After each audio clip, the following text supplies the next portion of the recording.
কংগ্রেসম্যানরা তাদের এই যারা নীতি নির্ধারক তাদের নানা ধরনের কথা আমরা করছিলাম না। এইটার হিসাবটা কি আসলে? এই যে ডক্টর মোহাম্মদ ইউনূস গত বছর এতগুলি জায়গা বিদেশে ঘুরছে, এইখানে গেছে সেখানে গেছে, বা এই যে ডক্টর মোহাম্মদ ইউনূস তো পাই না। শফিক ভাই, আপনি তো আমাদেরকে বুঝায় বলেন তো যে বাংলাদেশ যে এত জায়গায় যে ডক্টর ইউনূস ঘুরছে, এর মধ্যে থেকে আমরা কয়টা দেশে থেকে আমাদের বিনিয়োগ বেশি পাইছি, কয়টা দেশে আমাদের চাকরি বেশি হয়েছে, কি হয়েছে আসলে আপনি তো এটা বললেন তো। এটা মজার মজার মজার মজার জিনিস বলি।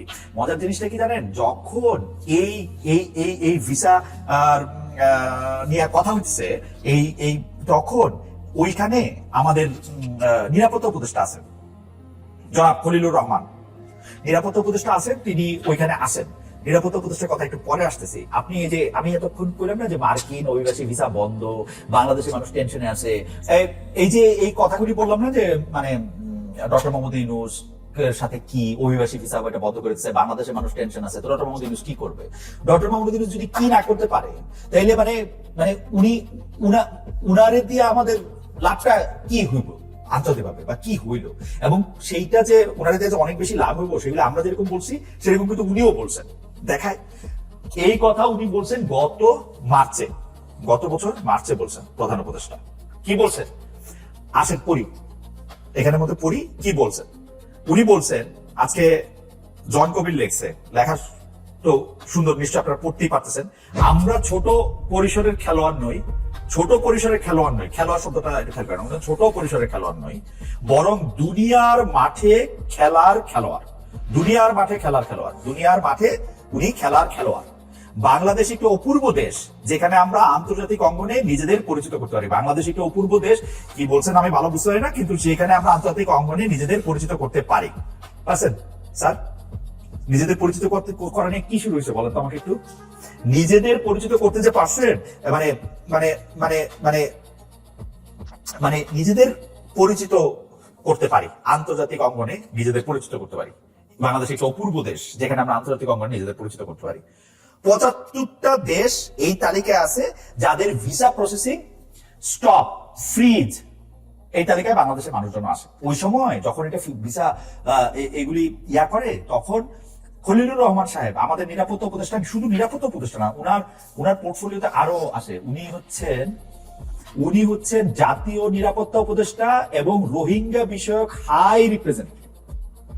উনি এখানে তখন আসেন এবং উনি থাইকা যে কি করছেন, কি বলতেছেন, তা আমরা এখনো জানি না। নানা জনে নানা কথাবার্তা বলে।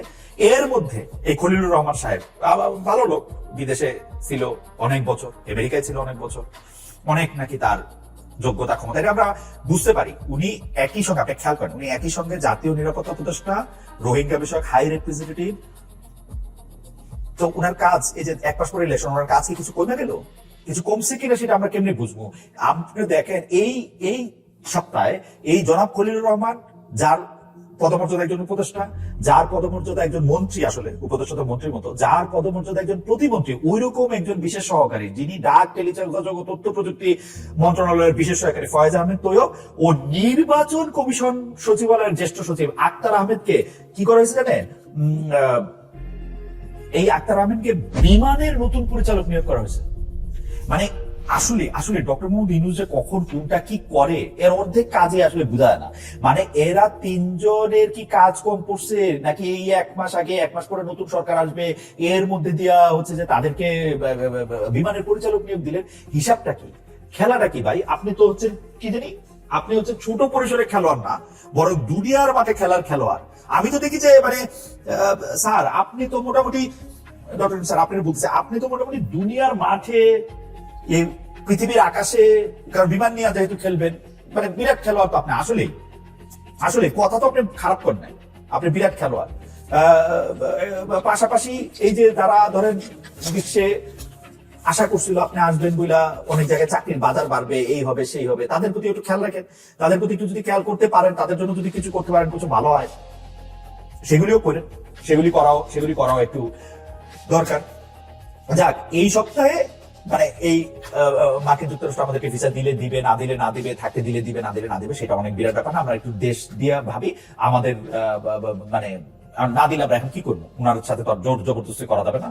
উনি ডোনাল্ড ট্রাম্প এমন একটা লোক, আসলে উনি কারো কথা কখনো কিছু শুনবেন, মানে আসলে ডক্টর ইউনূসে এত দোষ দিয়েও লাভ নাই। কিন্তু দোষ না দিলেও আমি যেটা কইতে চাই, এই যে খেলোয়াড়, বড় মাঠের খেলোয়াড়, ছোট মাঠের খেলোয়াড়, এই হাই জাম্প, লং জাম্প, এগুলি একটু কম দেন স্যার। হ্যাঁ, আর আমি একটু শফিক, মানে যেহেতু সরকারের, মানে কি বলে এটাকে জানি কি বলে, ওই যে মুখপাত্র, তো সরকারের আপনি যদি মুখপাত্র, আপনি আমাদের একটু বুঝায় বলেন যে ডক্টর মোহাম্মদ ইউনূস আসার পরে কতটা বিদেশি বিনিয়োগ হয়েছে, কত জায়গায় আমাদের নতুন ম্যান পাওয়ারের বাজার উন্মুক্ত হয়েছে, কত জায়গায় আমরা কি কি করছি, এগুলি একটু আমাদেরকে বুঝায় বলেন।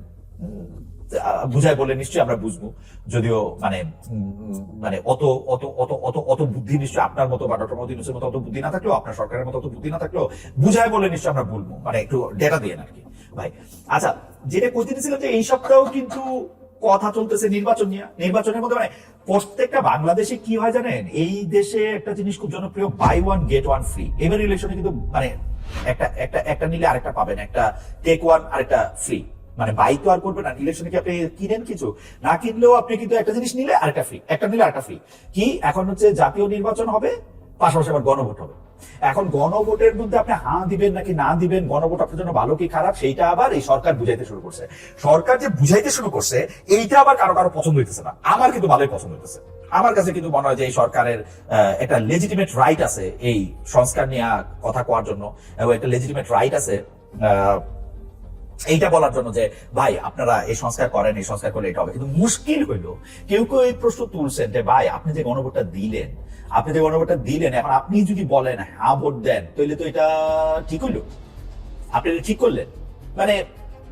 আচ্ছা, এখন সরকার মানে একটা গণভোটের আয়োজন করছে, সেই গণভোটের ক্ষেত্রে সরকারই এটা বলতে পারে কিনা যে ভাই হ্যাঁ ভোট দেন বা না ভোট দেন, এটা সরকার বলতে পারে? আমার মতে কিন্তু এটা পারে, কারণ এই সরকারের কিন্তু এটা একটা কাজের মধ্যে যে সরকার একটা সংস্কার চায়, এটা করে। কারণ আমি যখন দেখি যে 2015 সালের দিকে যখন হচ্ছে ব্রিটেন ব্রেক্সিটে হ্যাঁ বলবে নাকি না বলবে সেটা নিয়ে যখন গণভোট ছিল, কনজারভেটিভ আর টরিরা ক্ষমতায় ছিল, সেই সময় প্রাইম মিনিস্টার ছিলেন ডেভিড ক্যামেরন। তিনি মনে করছিলেন যে ব্রেক্সিট আসলে করা বা ব্রিটেনের এক্সিট নেওয়া ইউরোপীয় ইউনিয়ন থেকে এটা করা উচিত না, এবং তিনি কিন্তু এটা নিয়ে তার পুরা ক্যাম্পেইন তিনি চালাইছিলেন। এবং তিনি যখন এই ভোটটাতে হারলেন, তখন তিনি সেখান থেকে চলে গেলেন। এবং আমাদের বাংলাদেশেও যখন গণভোট হয়েছে যে এই প্রেসিডেন্ট ক্ষমতায় দেখতে চান কি দেখতে চান না, সেই ক্ষেত্রেও কিন্তু আসলে তারা এটা ক্যাম্পেইন করছে। তো ইউনূস সাহেব এটা ক্যাম্পেইন করতে পারবে না কেন?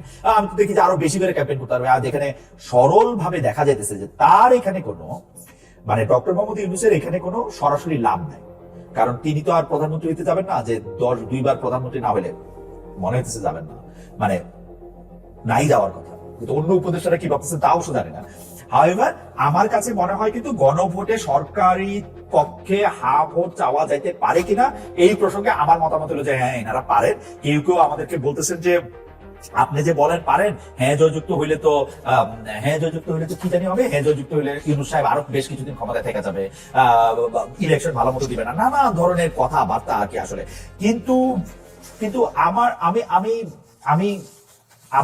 আমার কাছে মনে হয় যে এইটা একটু বেশি মানে ষড়যন্ত্র তত্ত্ব বা এরকম কোনো কিছুতে বিশ্বাস করা দিয়া মানুষ পরিচালিত হইতেছে।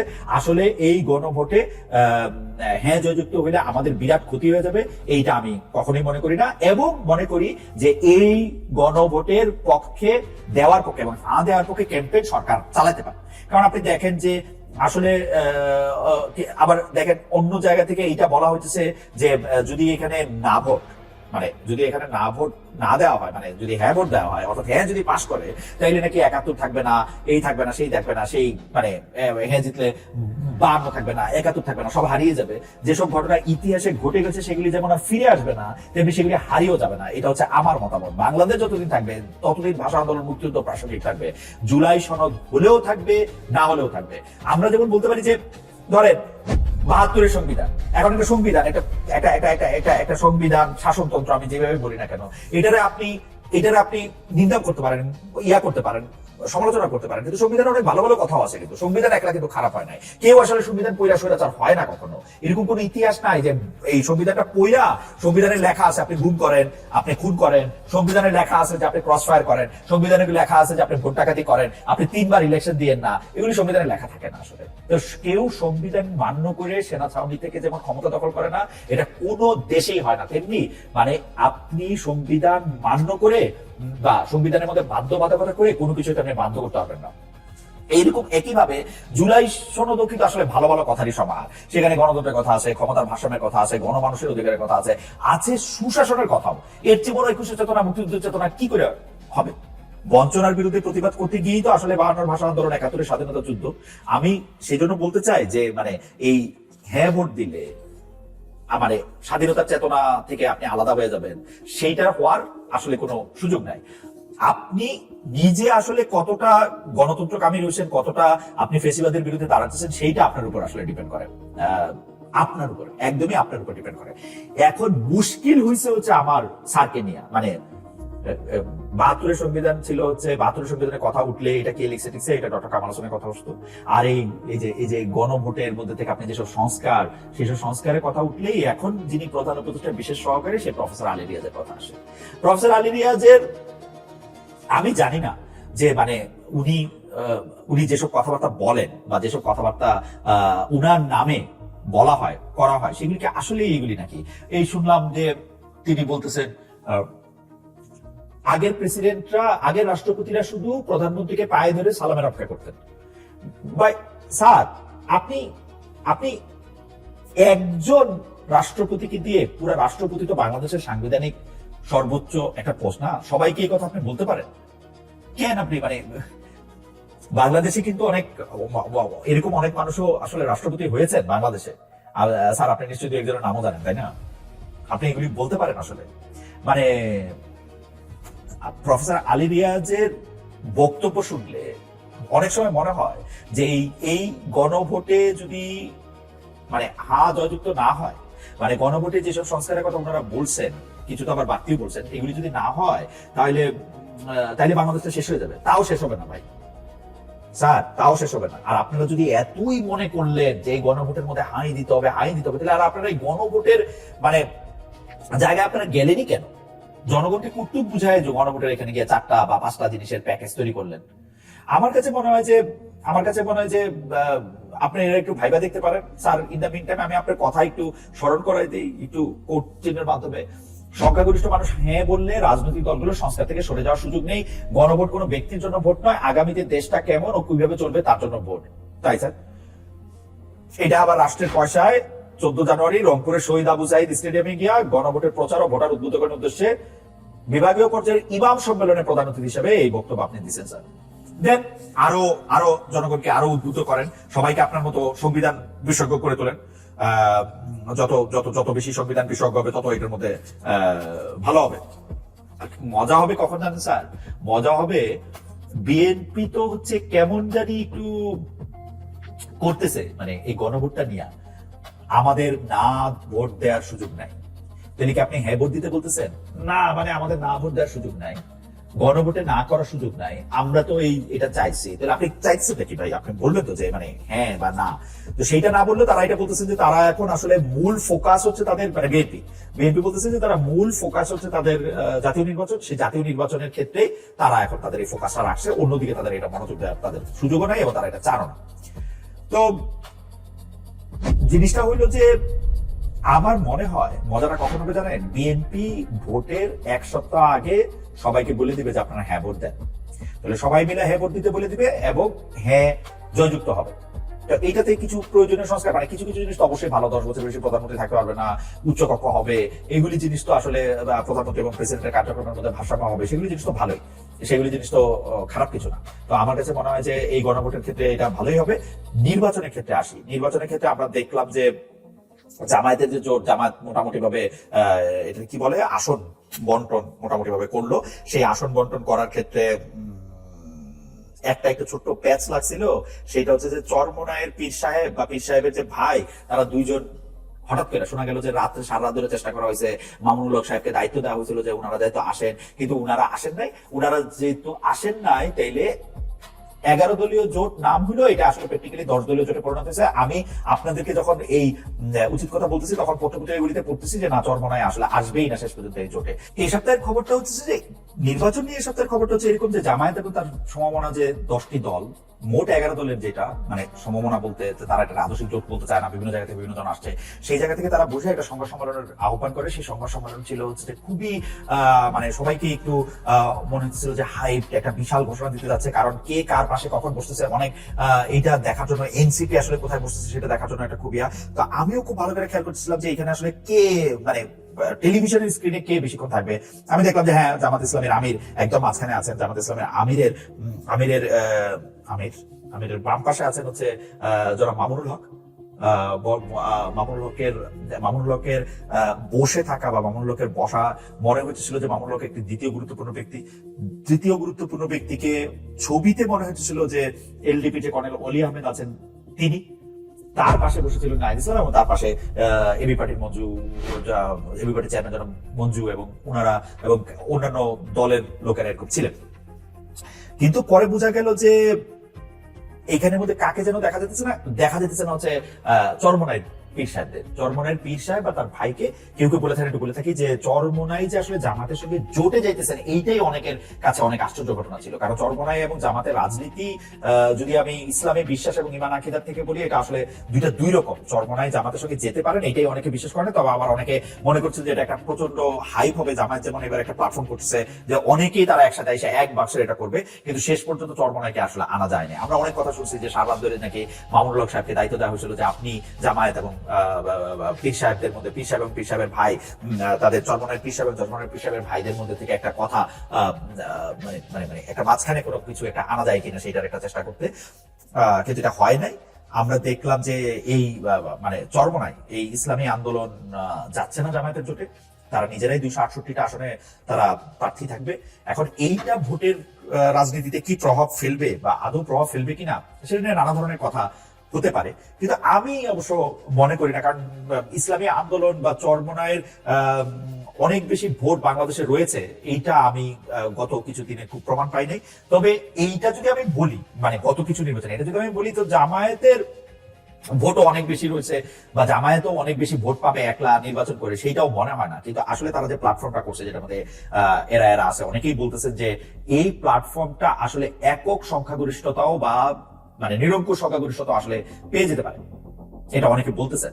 অনেকে বলার সময় আবার এটাও বলতেছে যে 1991 সালে ঘটনাটা যেটা হয়েছিল যে কেউ বলতেছিল না যে বিএনপি ক্ষমতায় যাবে, সবাই আওয়ামী লীগের লোকেরা সুটকুট বানায় এটার মধ্যে বৈশা পড়তেও চাইছিল, তারপরে গিয়া শেষ পর্যন্ত ক্ষমতায় আসলো হচ্ছে বিএনপি।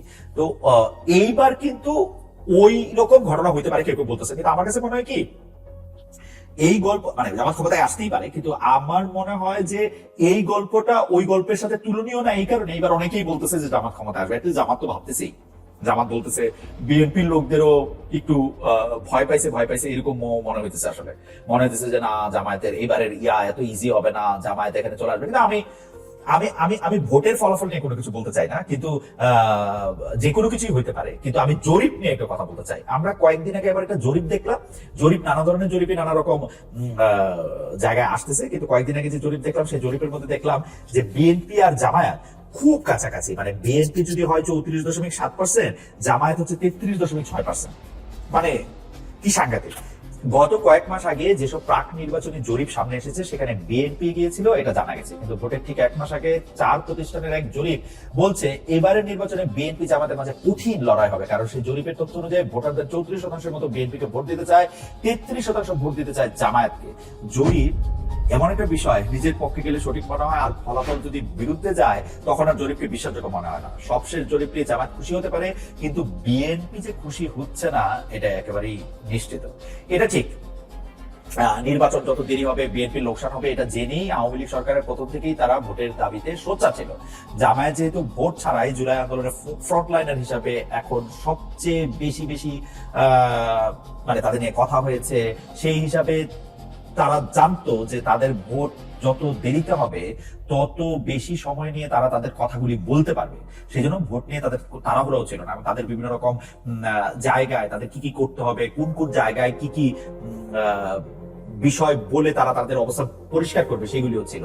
জামায়াতে ইসলামী কিন্তু এমন একটা জায়গা ধরে এবার ক্যাম্পেইনটা করতেছে, সেটার মধ্যে কিন্তু তারা বলতেছে অনেকগুলি জিনিস, যেটা তারা যদি সরকারে যায় তারা এটা পালন করতে পারবে কিনা এটা দেখার ব্যাপার।